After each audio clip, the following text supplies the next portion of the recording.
Kidia. Okay. Mudeyo mkwano gambote. Mwebale wagira Nimrod. Yama namwe mwebale mubereramu ne Nimrod yebale kwagala Ugandan musicians. Yama nakongerayo culture ya Uganda. Yama. Okay, chicho inza kwogera ku ba DJ. Kalo ko abayimbi okuwagiranga ba DJs. Omuyimbi kyasinga okwetaaga ndowooza DJ kubeera DJ abyongerayo ngoma z'obikola ki obikola so ndowooza eyo mutual understanding erina okubaawo nga twewa respect ffenna buli ludda. Waliko ne Epasiya n'agamba ba DJ tabasasula, tasobola kusasula DJ yenna ssente kumukubira luyimba lwe, tasobola kusasula mutambuliza luyimba lwe, kweseeyo eri ku kiku ekyo. Nange saagala kikulembeza mu kusasula ne musobola oteekawo enkolagana okitegeera ng'omusiima okitegeera kubeera omuntu asiimibwa baba alina kyakkoledde abayimbi tulinga obukadde bumeka kati okulaba oli ng'afa kuwaakawo akusitula obeere ku ddaala eddala omusiima ne bwe bitaba byakwesasula. Obadde ku sseejja onoosulawo layini ng'ogamba X bulijjo olina X. Waliyo ate alina X. Sirina. Olimba olina Y. Nze nyina ba X bangi bwana kuva ku ssomero.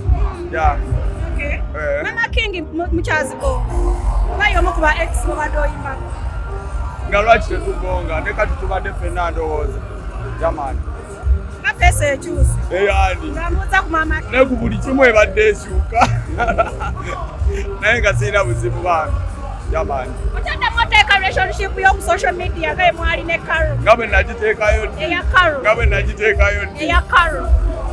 Relationship zonna ndowooza buli omu aba ne relationship n'omuntu emikwano tugiteekayo naye eba relationship kati ndowooza kyekirina buzibu kasi tomanya woolina okukoma. Ku weekend twabadde n'ekivulu kya hip hop. Wabaddeyo? Saabaddeyo naye bankubira nga bambuukinga nga ndi bize. Ekivulu kyabadde kya hip hop?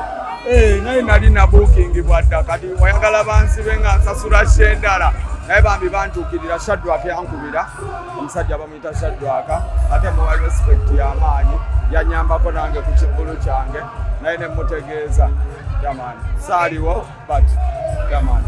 Omuntu bw'akusanga nga wakazuuka n'agamba Fefe okimanyi nti hip hop ono pop music yatandikibwawo General Zamba wano ku Kampala kale Uganda. Ate yatandikibwawo General Zamba naye yamututumula nnyo. Yamututumula nnyo. So mutambulira mu legacy y'emu. Waje? Mutambulira mu legacy ye. Yamaani alina ekitiibwa kye. Toyinza mubuusabuusa. Ekyokuba nti hip hop festival oba yabadde spearheadingiddwa General Zamba naye ne floppinga kuba yasaze kiralu olowooza ensonga eyinza okuba nga yavudde ku kinga ate Zamba ngayo omuyimbi w'amaanyi.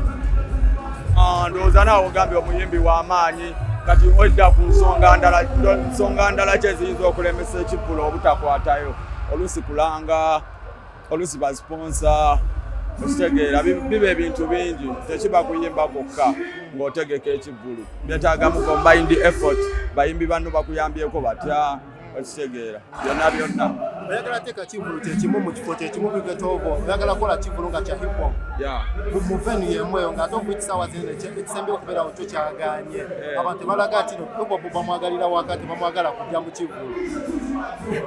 Hip hop tali represented by muntu omu tobolaba bagiyita culture togiwa muntu omu mbono ya kibuga. It's a culture tuba family nene nnyo hip hop twamusangawo tugenda mulekawo kati fetusaako taffaali lyaffe buli omu ateekako taffaali lye ku kyasobola okitegeera yamaani naye nga hip hop tasobola kugwa hip hop asigala waggulu. Bano baproposinga gwoli kuki nga tumukeeka sembayo. Waje? Bano baproposinga bakazi baabwe gwoli kuki. Nyinze ggwe. Ndi kufumbo.